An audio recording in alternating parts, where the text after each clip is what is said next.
Aesthetics is subjective. What you like, I might not like. But the vibrancy of the space is contagious. And that is what I look for.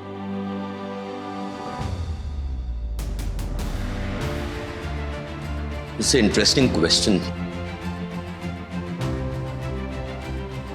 Sometimes the best looking spaces could feel empty as soon as you enter.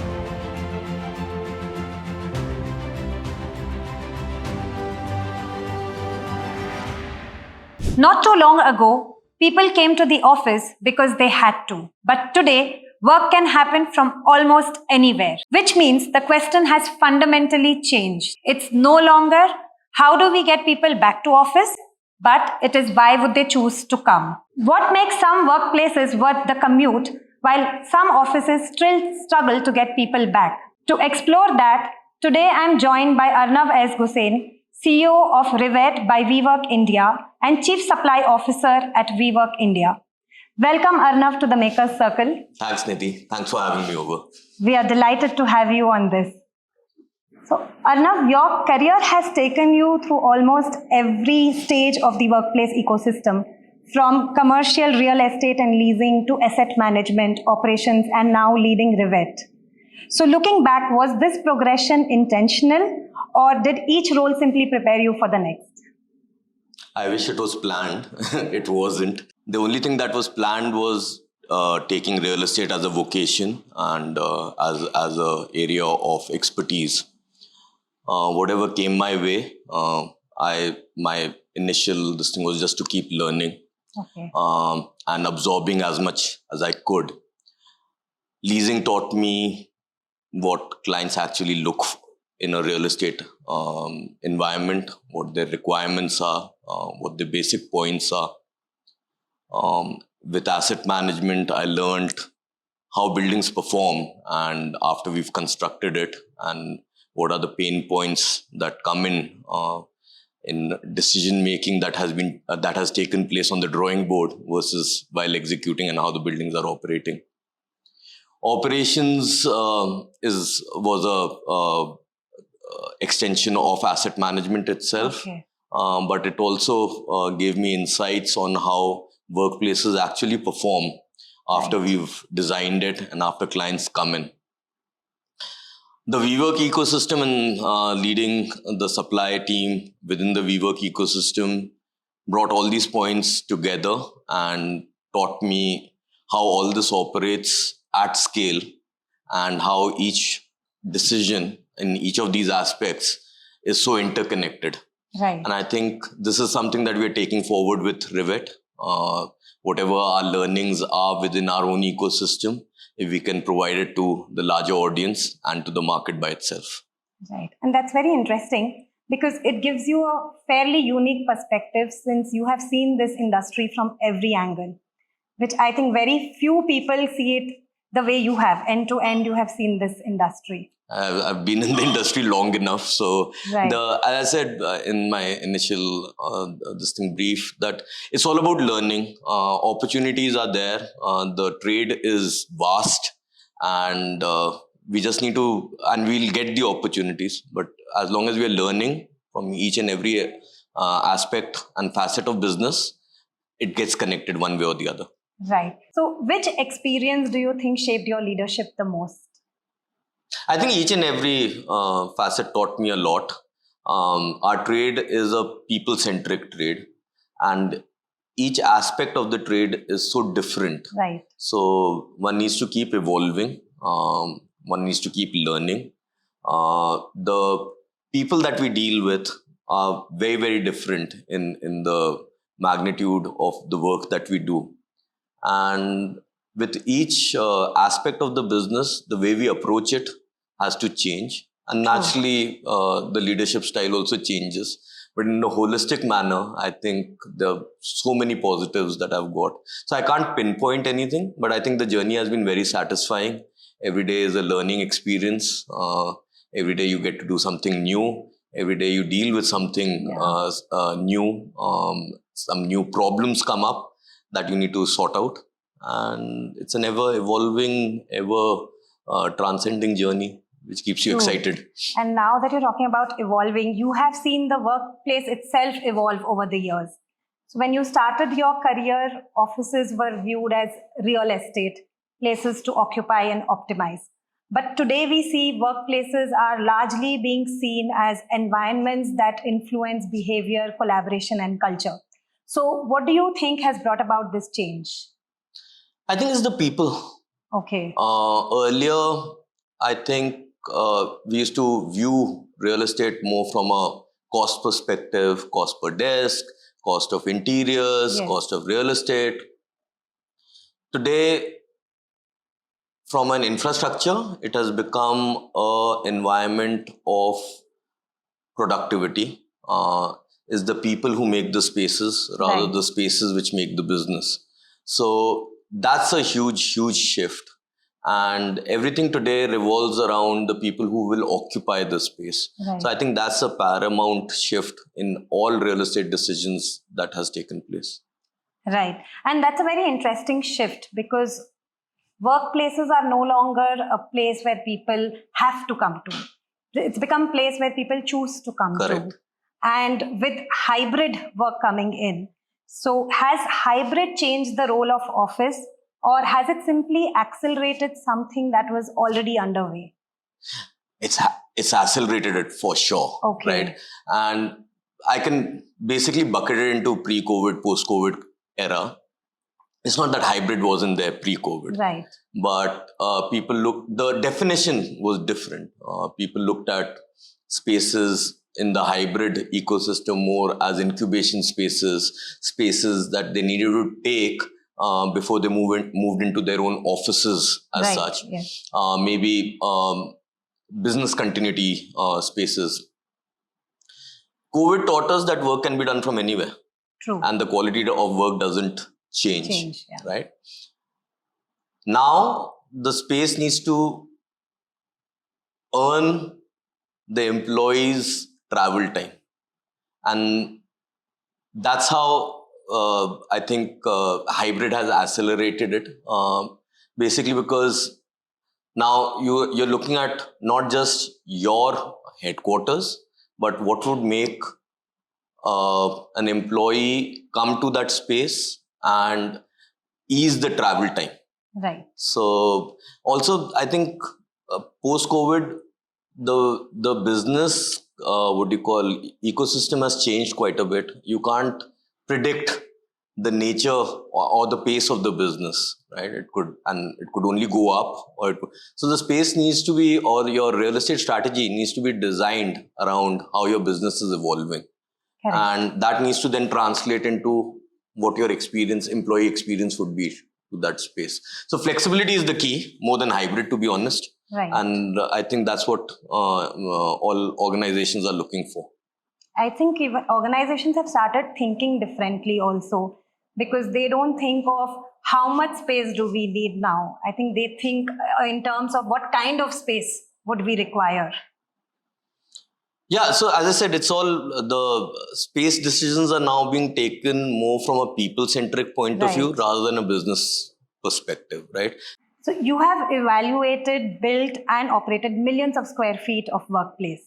When you walk into an office today, what tells you almost immediately whether it's actually working or not working? I think it's how people are enjoying the space. The vibe of the space, right?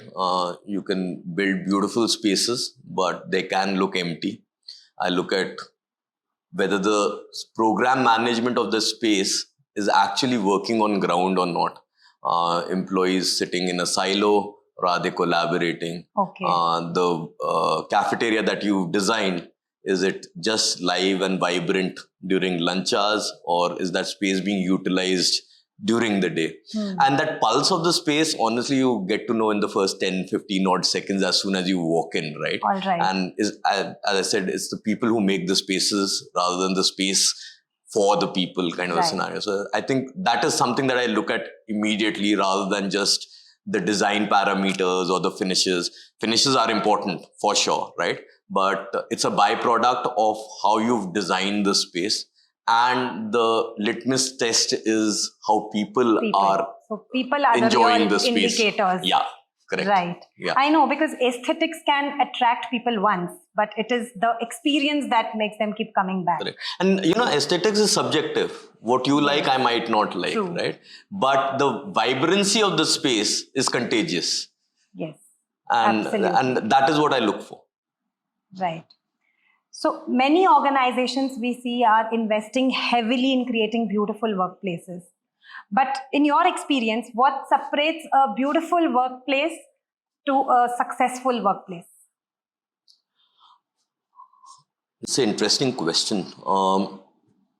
It changes from organization to organization, but if you look at it if I look at it from my perspective, I would say, is the space designed for the people or for the flow plate that we got? Okay. So as I said, aesthetics are subjective. What is in vogue today might not be in vogue tomorrow. True. Materiality keeps changing, but the space planning remains. And how are these spaces being utilized, right? Okay. Are we getting the maximum out of the space, what we had envisaged? And how are the end users, that is our employees, actually using that space? Right. So I think that is what makes a space successful, rather than just design and beautification. Sometimes the best looking spaces could feel empty as soon as you enter, despite people being there. And sometimes just a basic flow plate can look vibrant, basically because people are collaborating, people are working to their optimal output. And I think that is the differentiator between a good-looking space and a successful space. Right. And that gives us a lot of clarity, because we often confuse well-designed space with successful workplaces. Correct. So if you were advising a CEO who's planning a new workplace today, what's one mistake you tell them to avoid before they invest in their workplace? Yeah, I think mistake is a slightly strong word. Each CEO knows how their business operates. But I would recommend that they keep flexibility in mind. Okay. Because businesses are dynamic and could scale up as fast. And the space should have the flexibility to scale up as well as scale down, depending on the business needs. So design for today, keeping the future in mind, and having a little bit of space for flexibility in terms of the business plans. And that's a very valuable advice. Thank you. So you have spent years operating workplaces at scale through WeWork India. What made you feel the industry needed Rivet? Was there a recurring challenge you saw in the industry that needed a different approach? So today, if you look at real estate as a trade, right?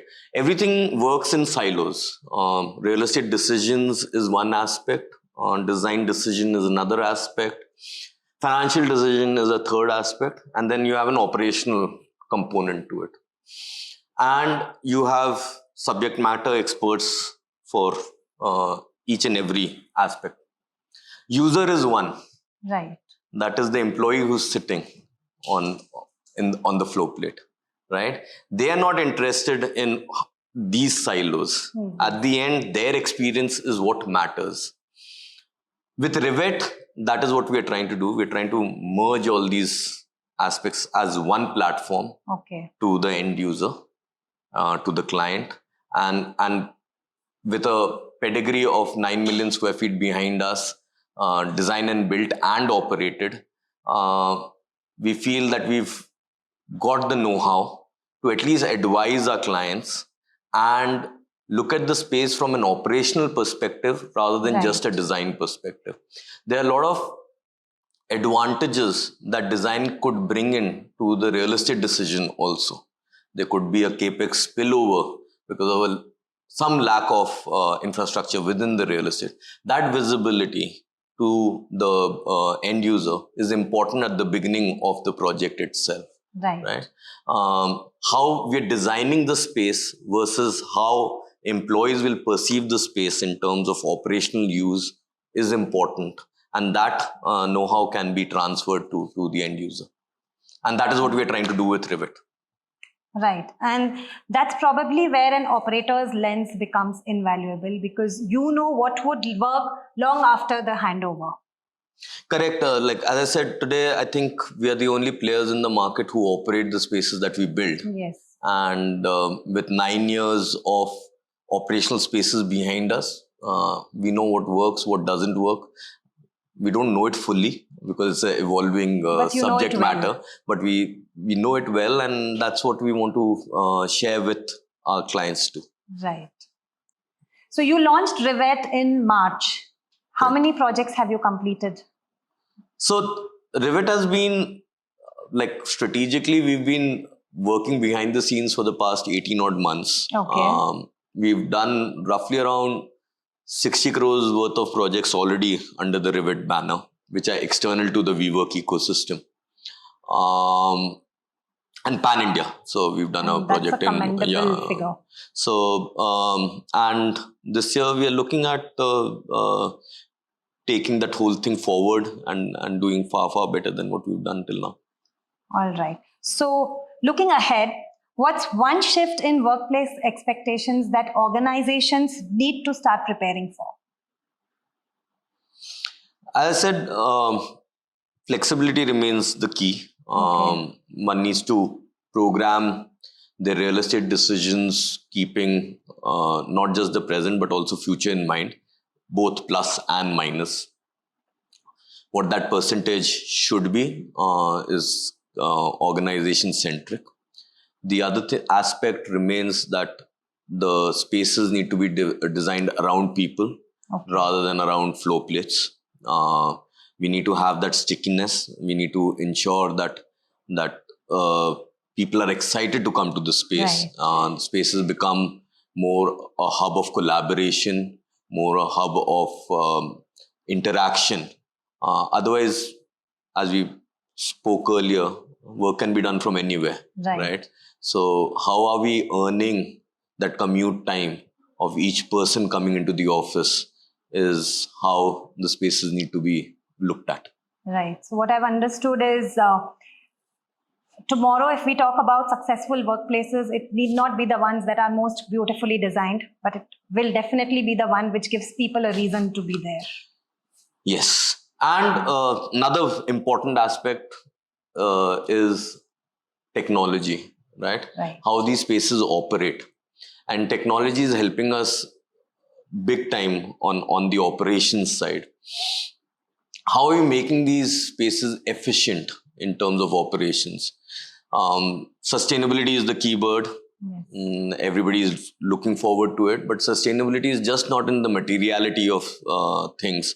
It's also in terms of how efficient the operations are, how flexible the operations are also in terms of ensuring that the space can be operated 24/7 if there is a section of teams working for that those many hours without compromising on their comfort, and can be operated in a 9 to 6 basis also. So that's where I think tech will come in a big way. And that is another aspect that I think end users should be looking at. All right. So we've spoken a lot about workplaces. Now let's get to know the person behind the profession a little. So moving on to our rapid fire segment, one word answers. Might not be one word, no, by the way. If your team had to describe you in one word, what would they say? That you'll have to ask the team. Honestly, I think a mentor. That's how I would like to be known to them. Lovely. Honestly, one city you keep going back to, no matter how many times you've visited. I love London. What's something people assume about you that's completely wrong? That I'm a taskmaster. I'm not. I'm a pretty chilled out guy. Okay. So I'm sure your team is listening to this. I hope so. One app on your phone you probably use more than you'd like to admit. WhatsApp, for sure. When you're not thinking about work, what do you genuinely enjoy doing? Vegetate, read a book. Yeah. Okay. Go for long walks. Okay. So what's one thing on your office desk you cannot work without? My notebook and my ink pen. All right. I'm quite old-fashioned that way. Me too. If you weren't in this industry, what do you think you'd be doing today? So I come from an army background. Maybe I would have been in the army. I don't know. Okay. So complete the sentence. Success to me is? Leaving behind something that operates without you as efficiently or even better when you were a part of it. So before we wrap up, if you had to leave business leaders with one thought, one idea they should remember when building workplaces, what would it be? Design around people, not around real estate. Any decision that we take in a workplace need to be people-centric rather than real estate or commercial-centric. Right. And that's a wonderful note to end on. Thank you so much, Arnav, for sharing your perspectives. And it's been an absolute pleasure having you on the Makers Circle. Thank you for having me over, and thank you for the opportunity. Thank you. For all the viewers watching, one thing this conversation reminds us is that the future of work isn't really about offices.